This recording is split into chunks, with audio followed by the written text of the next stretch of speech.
Buenas tardes para todos. Estamos en la localidad de San José de Mayo, teniendo esta instancia de hoy, a modo entrevista, que denominamos prevención de suicidio en adolescentes desde el ámbito de la educación.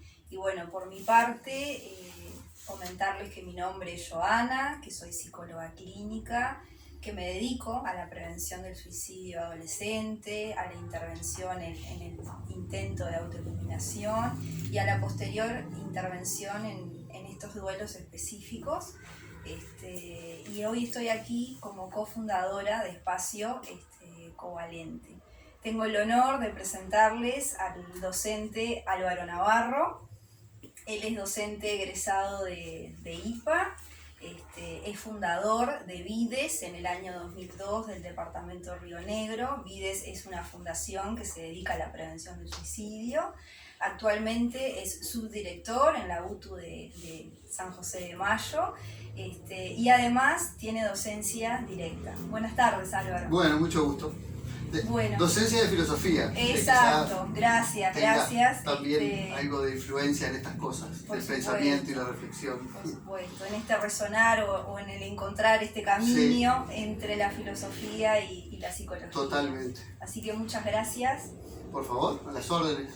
Un gusto. Y bueno, pensar en filosofía me hace viajar a Grecia, a los griegos, a nuestro querido Sócrates con Conócete a ti mismo. Exacto, sí.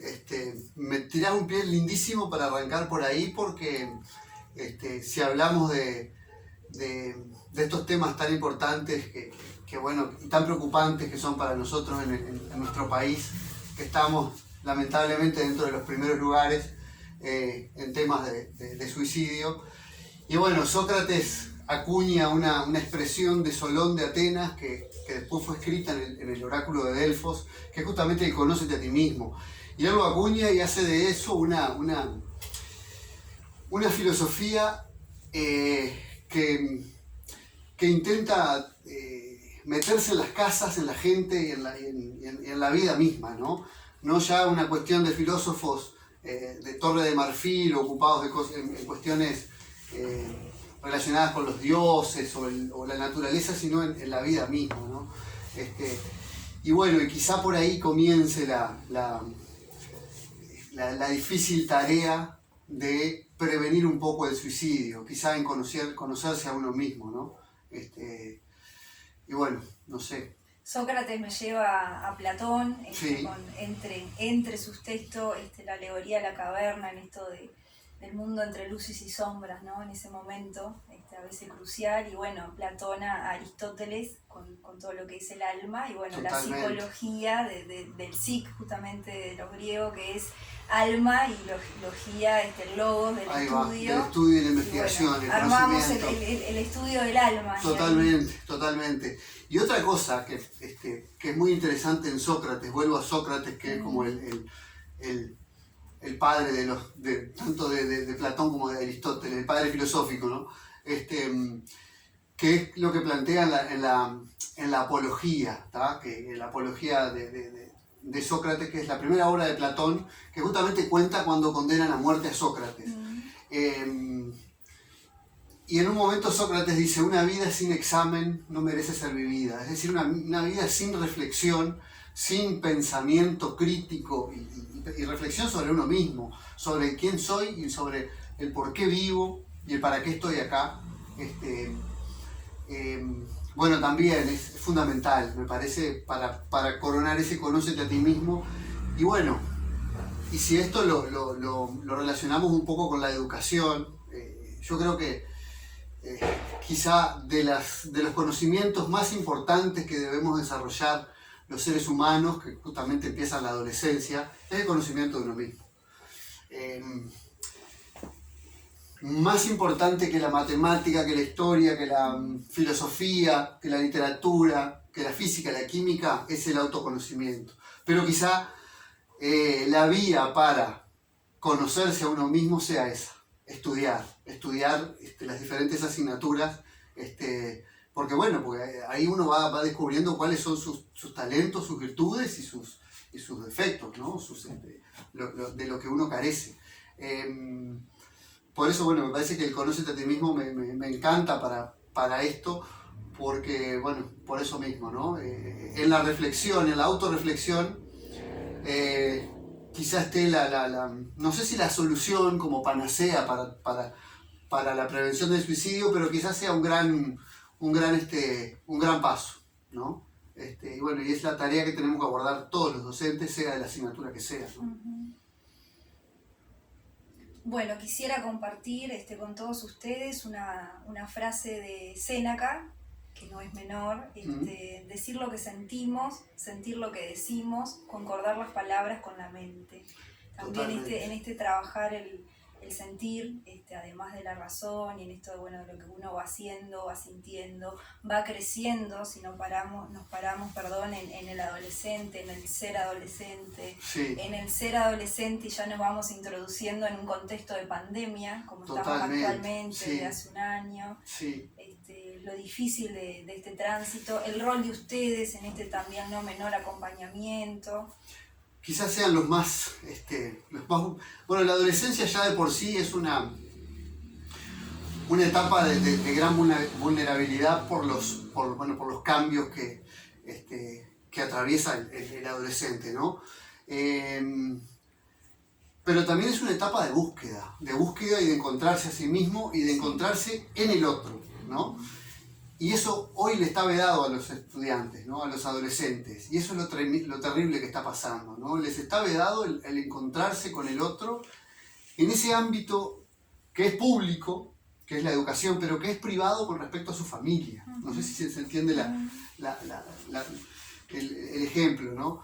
El chiquilín hoy recibe clase en su casa y yo dudo un poco de que ese estudiante pueda ser el mismo en ese ámbito, ¿no? Que pueda soltarse y lograr cierta independencia al estar rodeado quizás por su familia, porque tampoco sabemos en qué condiciones están los estudiantes, todos para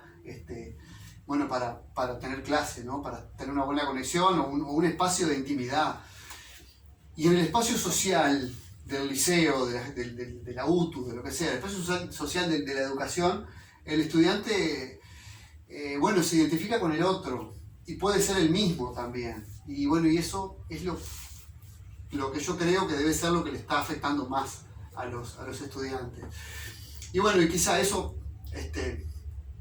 pueda convertirse más adelante, lamentablemente, en un factor de riesgo de suicidio. Iba a preguntarte alguna de las repercusiones de este cambio de lo presencial a lo virtual, que nos estás explicando. Yo no sé a ciencia cierta, no hay estudios, me parece todavía, de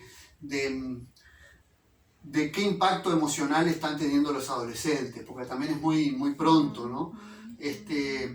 Pero bueno, estaría bueno ya ir pensando en prevenir algún impacto emocional, porque de hecho lo va a haber, sin duda que lo va a haber. Es una situación muy compleja para la gurizada, ¿no? Para el adolescente y para los niños también, ¿no? Obviamente que para los niños en la escuela se aprende muchísimo y se desarrollan una cantidad de conexiones neuronales, lo dice la neurología y la neurociencia, en el vínculo con nosotros, ¿no? Más que en resolver un problema de matemáticas, digo, además de, ¿no? Me quedé pensando en esto que tú decías también del encuentro con el otro, del ir siendo con el otro, y sí. en ustedes, docentes como referentes, ¿no? De estos adolescentes, sí. Y bueno, bajando específicamente a tu materia, filosofía. Para la asignatura es muy difícil. La filosofía nace en el ágora. Si bien la filosofía puede nacer en un cuarto, un tipo encerrado solo entre sus libros, pensando y escribiendo, como lo hizo Kant o como lo hicieron otros, creo que la filosofía que sirve para algo, que tiene una utilidad emocional y que pueda concretar ese fin de conocerse a uno mismo, se da en el ágora, en el encuentro que implica gestualidad y corporalidad. Nadie filosofa sin un cuerpo y nadie piensa sin un cuerpo, pero tampoco nadie se siente interpelado por otro si no hay una presencia física, ¿no? Y bueno, me parece que esa cuestión es la que está faltando para desarrollar un poco el pensamiento crítico, ¿no? Porque a veces estamos conectados a través de la computadora y no sabemos qué está pasando del otro lado. A veces vemos un recorte de la realidad como una selfie, digamos, que no nos muestra toda la realidad. Directamente no vemos nada, porque los estudiantes a veces no prenden la cámara y tampoco le podemos exigir que prendan la cámara porque es una invasión. Es una invasión y no está bueno, ¿no? Quizá alguno lo sufra más que otro, ¿no? O lo viva de diferente manera, pero me parece que es muy invasiva la educación a distancia, es muy invasiva. Exacto.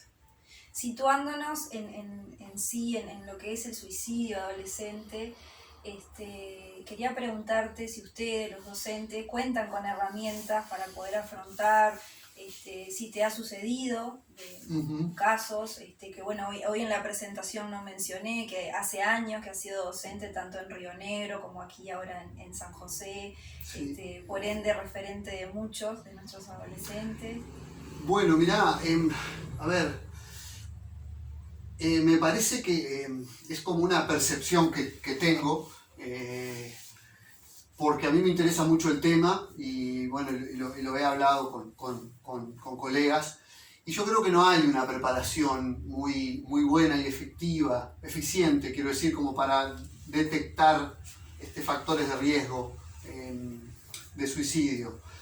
Sigue siendo un tema vedado para la gente, para los profes, no nos animamos a hablar. Incluso ni siquiera se conoce esa forma de encarar el suicidio o la prevención del suicidio, que es el poner en palabras una idea, ¿no? Que es una forma de canalizar el problema y reconocer que hay un problema, ¿no? Y cuando uno comparte un problema, tiende como a liberarse, ¿no? Como que a liberarse un poco de ese problema. Y los docentes me parece que tenemos miedo todavía en preguntar directamente si ha habido ideas de suicidio, si has intentado suicidarte, encarar el problema como debe ser, ¿no? Y bueno. Un mensaje que tú le quieras dar a las generaciones de estos adolescentes hoy en día. Bueno, no sé qué mensaje podría ser, pero me parece que volver al comienzo, ¿no? Para cerrar que esto quede como un círculo, ¿no? Conócete a ti mismo, que aprovechen la oportunidad de la educación, de estudiar las diferentes asignaturas, no tanto por la asignatura misma, sino por conocerse uno mismo. Es decir, a través parece raro, pero en realidad me parece que viene por ahí la cosa, a través de la química, la física, la matemática, la filosofía, la literatura, la historia, me estoy conociendo a mí mismo, porque sé lo que me puede gustar y sé lo que me puede no gustar, y bueno, y entendiendo eso, posiblemente evite frustraciones. Así que bueno, ese es mi mensaje. Y también retomando un poquito a Séneca, esto de la fugacidad de la vida, ¿no? Esto del permanente cambio, también de los duelos que uno claramente va transitando. Sí,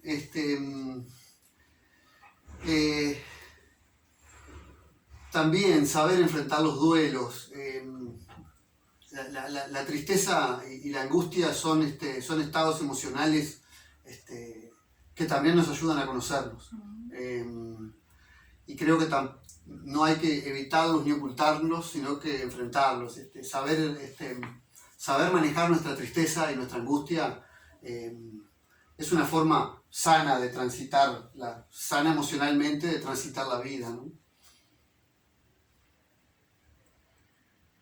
Si te menciono Byung Chul Han, y lo digo así porque no puedo mencionar más, con esto de el aroma del tiempo, ¿no? Esto del detenerse, del demorarse, sí. de situarnos en este hoy.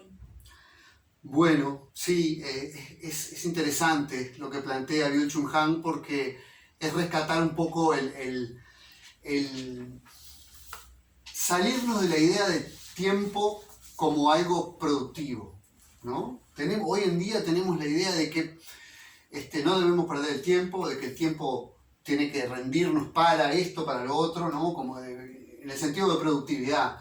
Y bueno, y creo que para volver al inicio, una forma de conocerse a uno mismo también es perder el tiempo, ¿no? Perder el tiempo en el buen sentido, ¿no? En no utilizar el tiempo en algo productivo, aparte productivo para quién, ¿no? Sino en utilizar el tiempo para nada, para aburrirse incluso, ¿no? Para la creatividad. El ocio creativo, exactamente, el ocio creativo ese que tanto defendían los griegos de la antigüedad, que eran unos genios en ese sentido, porque sabían que a través de tener ciertas cuestiones básicas resueltas se podían dedicar justamente al ocio creativo, el ocio que te genera felicidad, básicamente. Y por ahí viene la cuestión de conocerse a uno mismo, me parece. Bueno, y justamente ya que tú lo mencionas y para ir dando cierre a la instancia de hoy, queremos conocer un poco más a Álvaro, entonces Bueno. te voy a decir unas frases incompletas. Bueno, bueno, ¿algo que coleccione, Álvaro? No suelo coleccionar muchas cosas, pero soy... Se puede contestar que no. Sí, no. Como coleccionar, no. Soy un gran comprador de libros y tengo muchos libros porque me interesan. Quizás no sea como a modo de colección. Bueno, te iba a preguntar, ¿un libro? No puedo. ¿Un libro que capture a Álvaro? No, un libro, me es imposible mencionar un libro. Me es imposible mencionar un libro. Como aquel que le dijeron, ¿qué libro te llevarías a una isla desierta? Y dijo, preferiría morir en el naufragio. Si tuviera que llevar un libro, morir en el naufragio. Porque un libro es imposible. Un libro es imposible. ¿Un café en? Un café en... me da igual. Quizás sea con. Bien. ¿Un sonido? Música y el silencio. Música o silencio. ¿Un aroma? Un aroma, el matecito de la mañana. ¿Tu lugar en el mundo? Mi lugar en el mundo, ahora, acá. Muchas gracias, Álvaro, por tu respuesta y por el conocerte también un poco más. Esperemos que estas instancias podamos tener posibilidad de otras instancias. ¿Cómo no? Muchas gracias por tu tiempo, bueno, por decirnos que sí, y sobre todo por tus elecciones, por bueno, la filosofía en sí. Muchas gracias. Bueno, muchas gracias a ustedes y espero que sirva para algo. Gracias. Un saludo a todos.